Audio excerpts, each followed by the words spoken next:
Bob Dylan a gardé son nom secret pendant 60 ans, mais aujourd'hui, à 83 ans, il se confie enfin. Il l'a rencontré pour la première fois en 1963.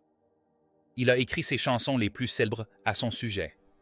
Et après leur séparation, il n'a plus jamais été le même. Même ses amis les plus proches ignoraient la vérité. Les aveux stupéfiants de Dylan expliquent tout l'accident de moto, sa période de conversion et les raisons de sa disparition au sommet de sa gloire. Bob Dylan, de son vrai nom, Robert Allen Zimmerman, est né le 24 mai 1941 à Duluth, dans le Minnesota. Ses parents Abram et Beatrice appartenaient à une petite communauté juive. À 6 ans, Bob contracta la polio et son père y contracta la maladie. La famille déménagea alors à Hibbing, une ville minière froide où sa mère avait grandi. C'était un endroit rude, peuplé de métallurgistes aux hivers rigoureux. Le froid, le silence et le son des cornes de brume de la ville voisine de Duluth marquèrent les premières pensées de Bob. C'était un garçon calme et asthmatique, souvent perdu dans ses pensées. Ses origines familiales remontaient à l'Ukraine et à la Lituanie, et ce mélange d'histoire et d'épreuves se retrouverait plus tard dans sa musique. Tout a basculé lorsque Bob a entendu pour la première fois du rock and roll à la radio. Il avait environ 10 ans lorsqu'il a découvert Elvis Presley et Hank Williams. La musique l'a profondément marqué. Il disait que la voix de Hank lui avait donné l'impression d'être électrifié. Cette sensation l'a poussé à s'asseoir au piano familial et à jouer à l'oreille. Il avait un don naturel. Il n'avait pas besoin de partitions. Il écoutait et jouait tout simplement. Ses accords étaient étranges, mais puissants, et cela ne passait pas inaperçu. Sa famille possédait des cinémas locaux, et Bob assistait donc à de nombreux spectacles musicaux sur grand écran. À 14 ans, il se tourne vers la guitare et commence à former des groupes. Il est fasciné par Little Richard, non seulement par sa musique, mais aussi par ses tenues extravagantes et sa présence scénique. Bob voulait lui ressembler. Au lycée, Bob se consacrait entièrement à la musique. Il fonde un groupe appelé les Golden Chords et joue un rock and roll énergique et rapide. Lors d'un spectacle de talents à l'école, il jouait si fort que le proviseur aurait coupé le micro. Cet épisode est entré dans la légende de Dylan, même si certains de ses camarades ont par la suite affirmé que les faits ne s'étaient pas déroulés exactement ainsi. Quoi qu'il en soit, l'énergie brute et rebelle de Bob a marqué les esprits. Dans son annuaire de lycée, on pouvait même lire qu'il rêvait de rejoindre Little Richard. Il ne plaisantait pas. Déjà à l'époque, Bob avait une drôle d'habitude, il inventait des histoires. Il racontait à ses camarades qu'il était orphelin et qu'il venait du Nouveau-Mexique. Rien de tout cela n'était vrai, mais il aimait bien inventer des histoires. Quand il a déménagé à Minneapolis en 1959, ses mensonges sont devenus encore plus gros. Il racontait toutes sortes d'histoires inventées. Dans une interview, il a même plaisanté sur le fait d'avoir perdu son grand amour, d'être devenu alcoolique, d'avoir travaillé comme cuisinier et d'avoir contracté la tuberculose. Tout cela n'avait aucun sens, mais cela faisait partie de son numéro. Il utilisait même de faux noms comme Saint Gunn. Bob ne se contentait pas de jouer de la musique. Il se construisait un personnage. Il avait vu des musiciens et même des catcheurs faire de même. Il avait compris qu'être artiste impliquait d'avoir une histoire, même si elle n'était pas réelle. La même année, Bob s'inscrivit à l'Université du Minnesota. Mais l'école ne l'intéressait pas. Il emménagea dans un petit appartement au-dessus d'une pharmacie à Dinkytown, un quartier peuplé d'étudiants, de poètes et de marginaux. Là, il trouva ce qu'il cherchait vraiment. Il jouait dans les cafés du coin pour quelques dollars par soir, se faisant parfois renvoyer pour avoir demandé plus. C'est dans l'une de ces petites salles qu'il s'est présenté pour la première fois comme Bob Dylan. L'origine de ce nom reste un mystère. Certains disent qu'il s'inspire du poète Dylan Thomas, d'autres d'un cowboy d'une série télévisée.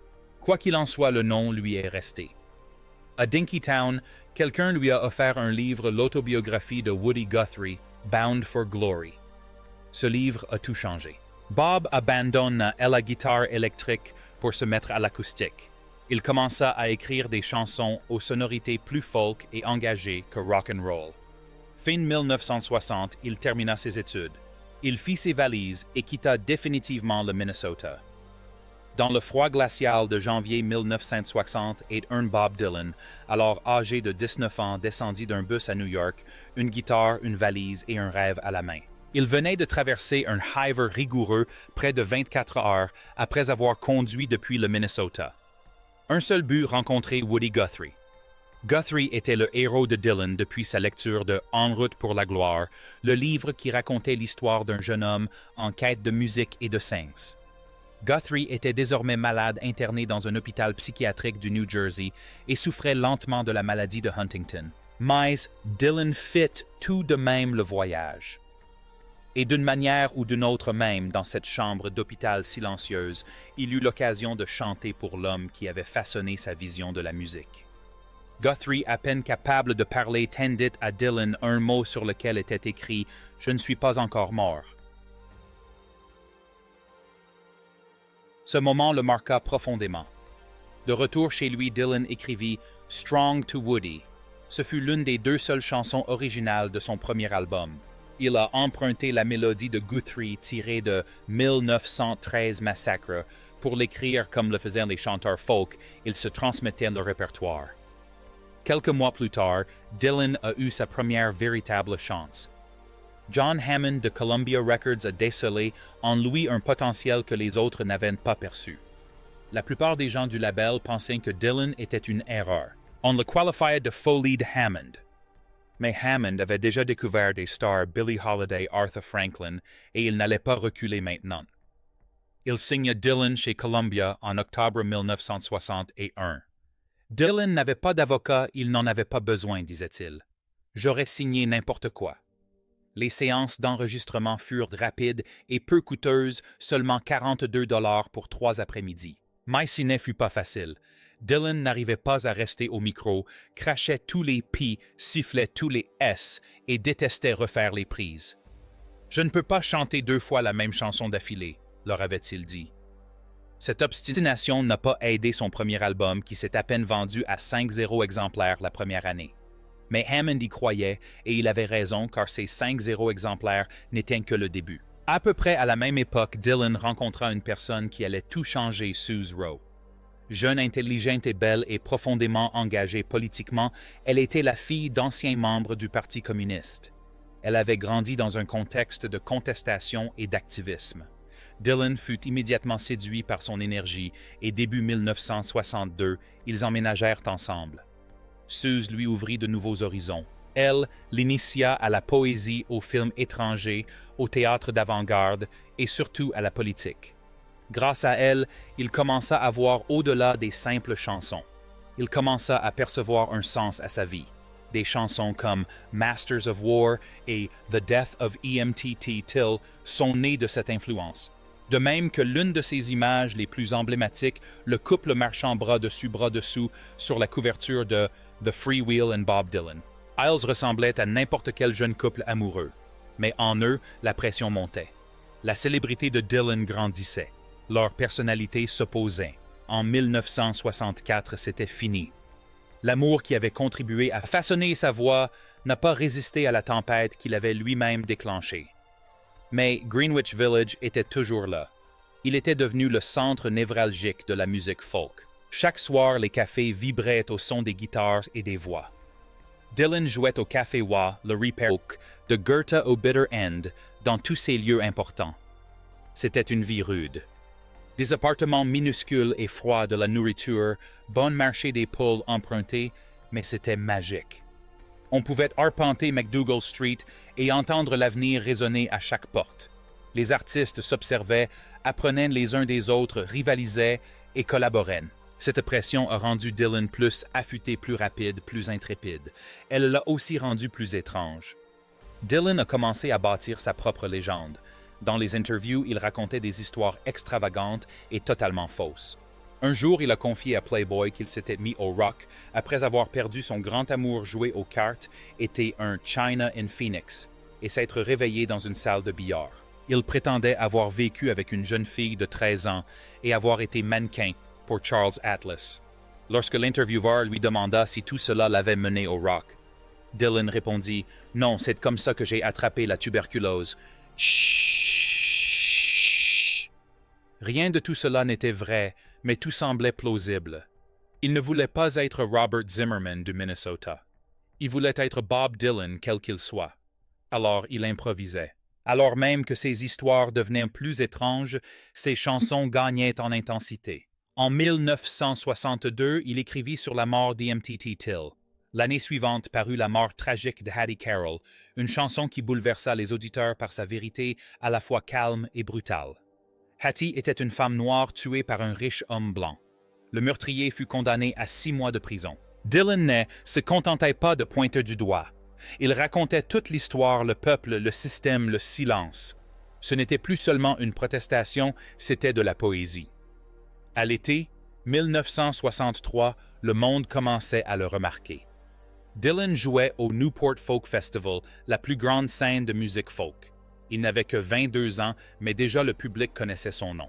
Il monta sur scène vêtu d'une chemise militaire délavée et chanta Blowing in the Wind, Joan Baez, Pete Seeger et Freedom Singers. Puis vint We Shall Overcoming. La foule le ressentit. Le magazine Billboard qualifia ces moments de plus puissants du festival. C'était évident pour tous. Dylan n'était plus seulement un membre de la scène, il la menait. Sa relation avec Joan Baez contribua à cette ascension. Elle était déjà célèbre lorsqu'ils se sont rencontrés, mais elle croyait en lui, l'a fait monter sur scène, à chanter ses chansons et l'a aidé à percer. En 1963, ils étaient partenaires sur scène comme en dehors. Ensemble, ils ont chanté lors de la marche sur Washington, juste avant le discours I Have a Dream du Dr. King. Mais la célébrité a un prix.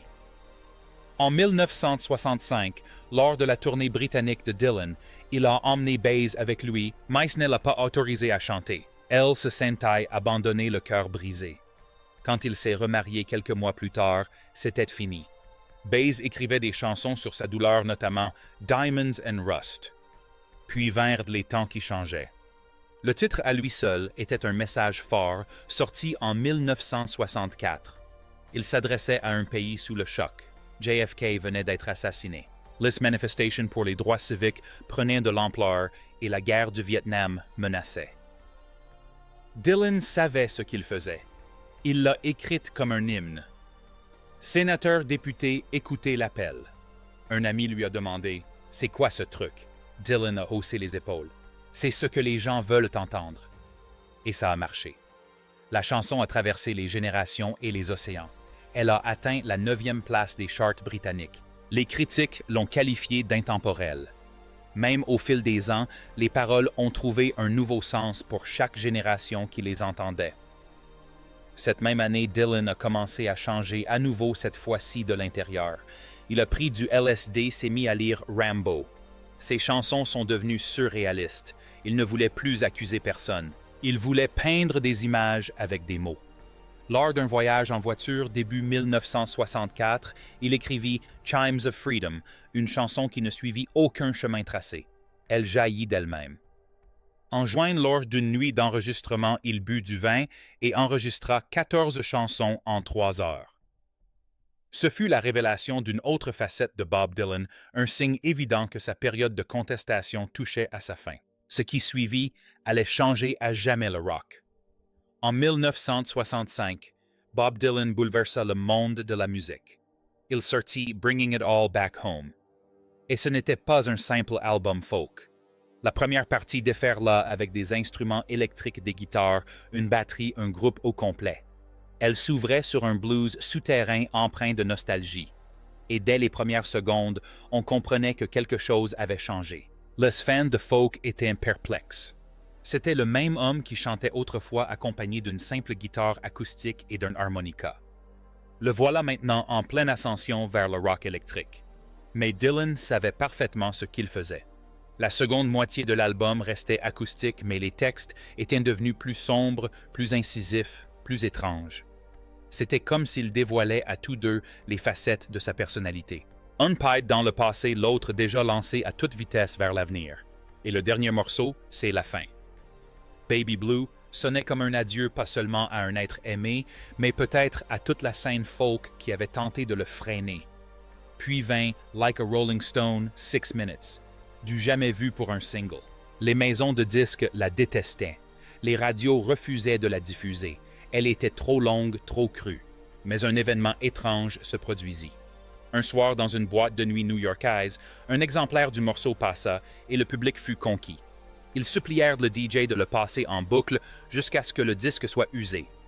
Le lendemain matin, les radios appelaient implorant d'en obtenir des copies. Même si les DJ devaient en retourner le vinyle à mi-chemin pour passer le morceau en entier, le public s'en fichait.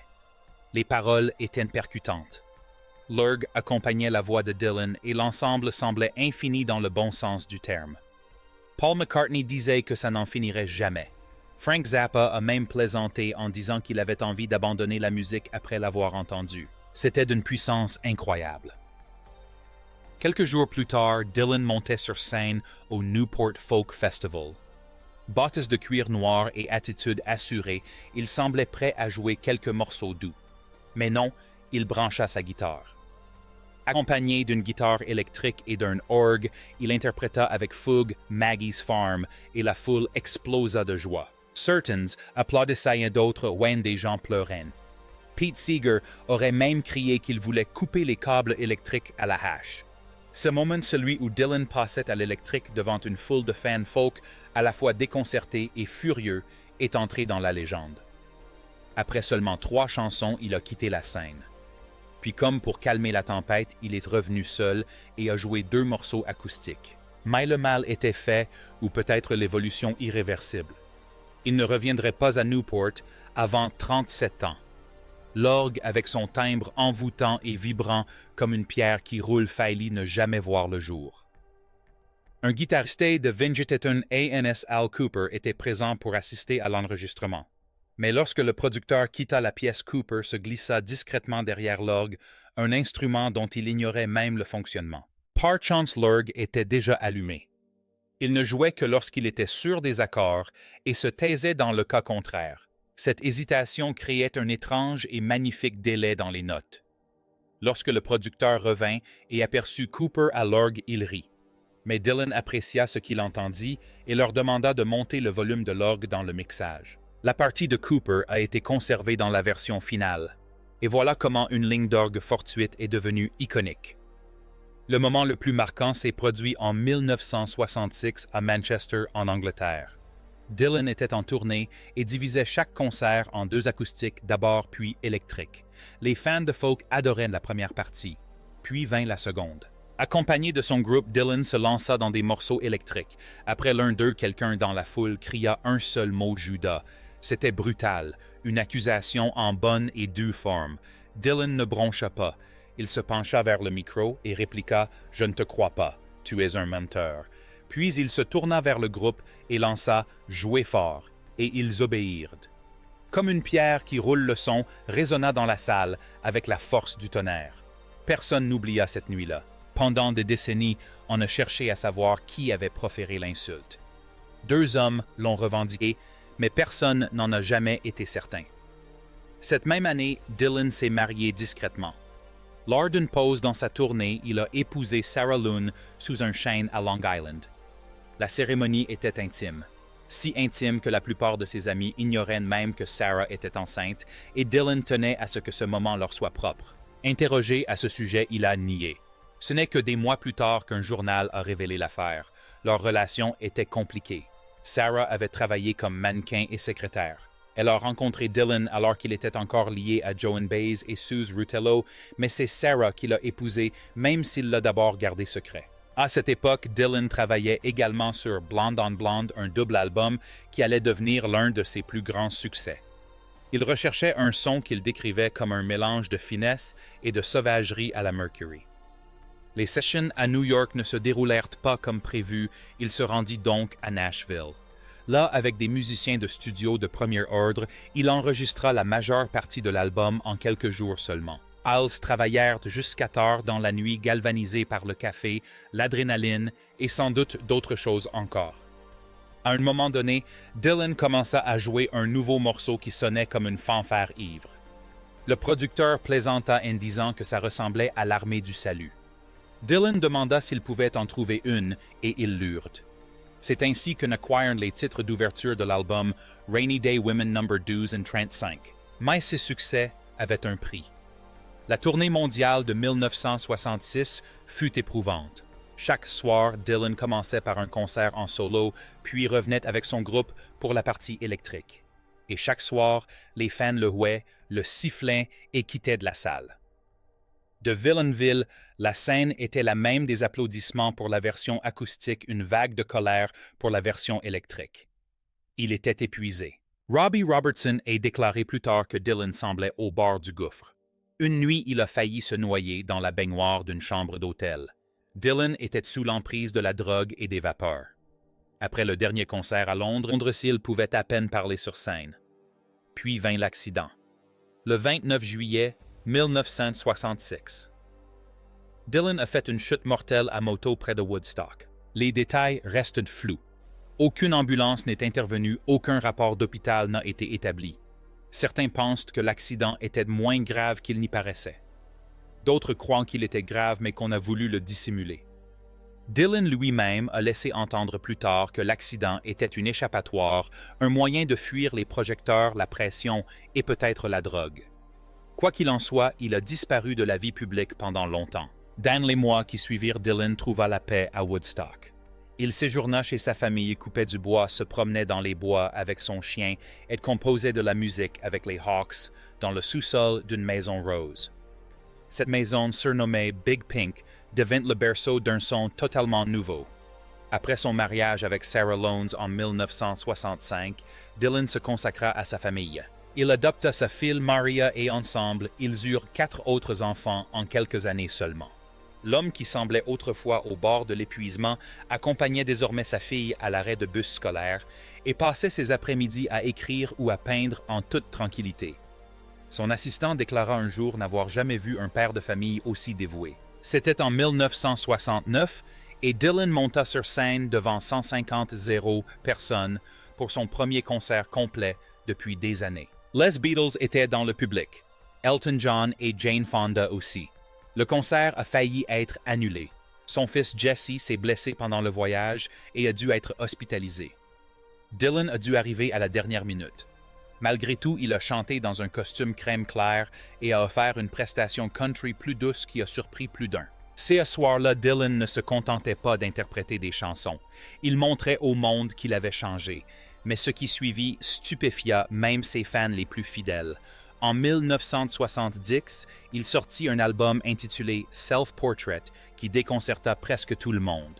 La musique semblait bâclée. La pochette paraissait réalisée à la hâte et les critiques le démolirent. L'une d'elles commençait d'ailleurs par ces mots restés célèbres « C'est quoi ce truc ?» Des années plus tard, Dylan admet que ce n'était pas un hasard. Il avait créé cet album pour repousser les gens. Il en avait assez d'être idolâtré, assez d'être considéré comme un prophète. Alors il leur a donné quelque chose qu'ils ne pouvaient pas aimer. Le plan s'est retourné contre lui. L'album a tout de même été certifié disque d'or. Et avec le temps, certains ont même commencé à l'appeler « Misunderstood », un signe précoce que Dylan avait toujours une longueur d'avance. 3 ans plus tard, il retrouva le groupe pour enregistrer un nouvel album intitulé Planet Waves. Les sessions furent rapides et intenses, et le résultat offrit à Dylan son premier album numéro 1. Puis vint la tournée. Elle fut colossale. Des millions de personnes tentèrent d'acheter des billets, mais seule une infime partie y parvint. Elle devint la tournée la plus lucrative de l'histoire à l'époque. Mais la pression montait en coulisses. Le groupe se désagrégeait. Le mariage de Dylan battait également de l'aile. Il confiera plus tard que tout a basculé lorsqu'il a commencé à prendre des cours de peinture en 1974. Quelque chose en lui a changé et dès lors Sarah ne l'a plus jamais compris. Cette rupture émotionnelle se ressent dans son album suivant. L'album Blood on the Tracks, sorti en 1975, donnait l'impression que Dylan rouvrait une plaie. Bien qu'il ait nié que l'album parle de son mariage, la douleur qui s'en dégageait racontait une autre histoire. Son fils Jacob affirmera plus tard que l'album était bel et bien consacré à ses parents. Dylan lui-même admit qu'il contenait une part de vérité. Les chansons étaient brutes, amères et profondément personnelles. Il a même réenregistré la moitié de l'album après que son frère ait donné un avis mitigé sur la première version. Le résultat fut l'un des albums de rupture les plus poignants de l'histoire de la musique. Puis vint la tournée la plus folle de sa carrière.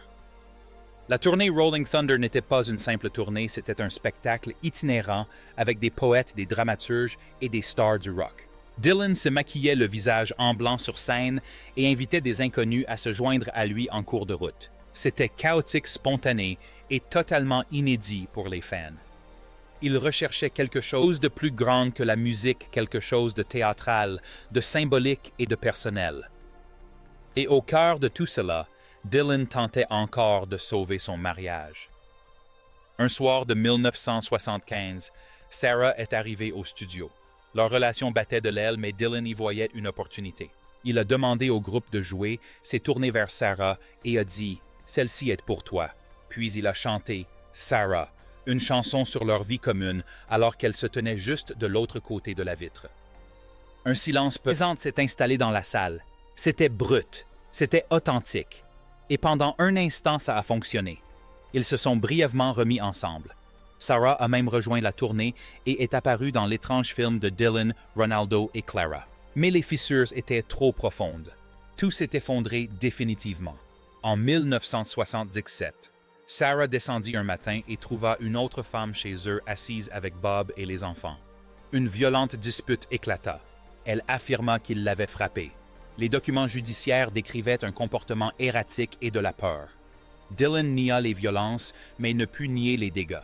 Elles se sont livrées à une véritable guerre pour la garde des enfants, l'argent et les souvenirs.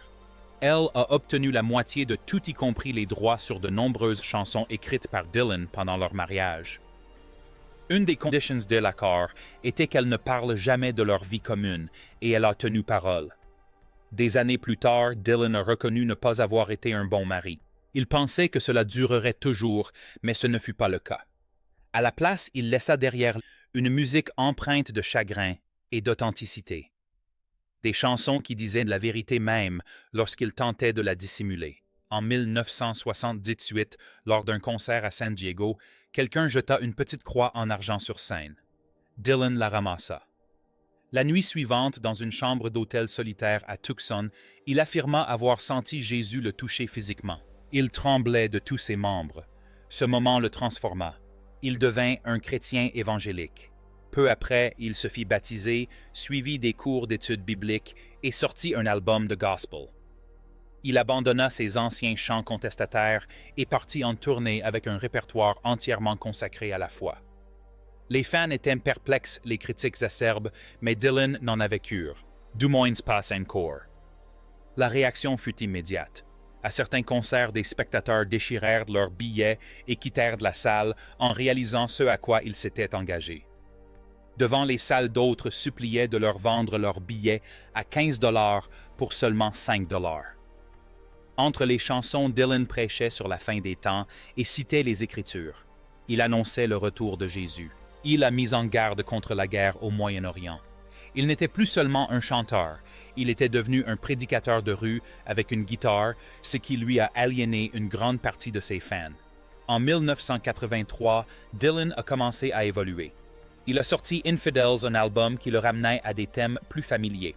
On y retrouvait des thèmes religieux, mais il abordait aussi la politique et ses propres questionnements. Il a collaboré avec Mark Knopfler de Dire Straits après avoir refusé des propositions d'autres grands noms comme David Bowie et Frank Zappa. Mais Dylan étant Dylan, les séances d'enregistrement furent chaotiques. À un moment donné, il a même joué avec le papier aluminium de son sandwich dans un micro juste pour semer la zizanie. Et malgré l'enregistrement de chansons exceptionnelles comme Blind Willie McTell, il ne les a pas incluses sur l'album.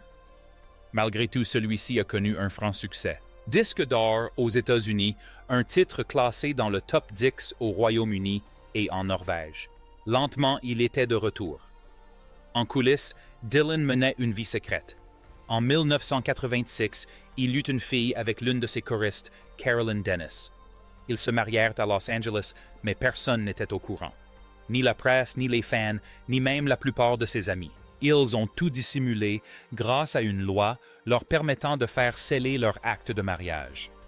L'acte de naissance ne mentionnait même pas Dylan comme père. Ce n'est qu'en 2001, lors de la parution d'une biographie, que la vérité a éclaté. Carolyn a déclaré plus tard qu'ils avaient agi ainsi pour protéger l'enfance de leur fille. Ils ont divorcé en 1992, mais ont gardé le secret jusqu'à la fin. Alors que sa vie privée restait secrète, sa carrière touchait le fond. Son album de 1986, Knocked Out Loaded Feet Buckley, est d'une qualité très inégale. La critique le démolit. Rolling Stone le qualifia de déprimant. Dylan lui-même admit ne pas s'y être beaucoup investi. La situation ne s'améliora guère avec Down in the Groove en 1988. Il s'est mal vendu et a été par la suite considéré comme son pire album. Même la pochette fut une déception. À l'origine, elle devait représenter un homme chevauchant à reculons tout en jouant de la guitare, mais la maison de disques l'a refusé. Cela résumait toute cette période confuse, décousue et pleine d'occasions manquées. Mais alors que Dylan semblait sur le déclin, un événement inattendu se produisit.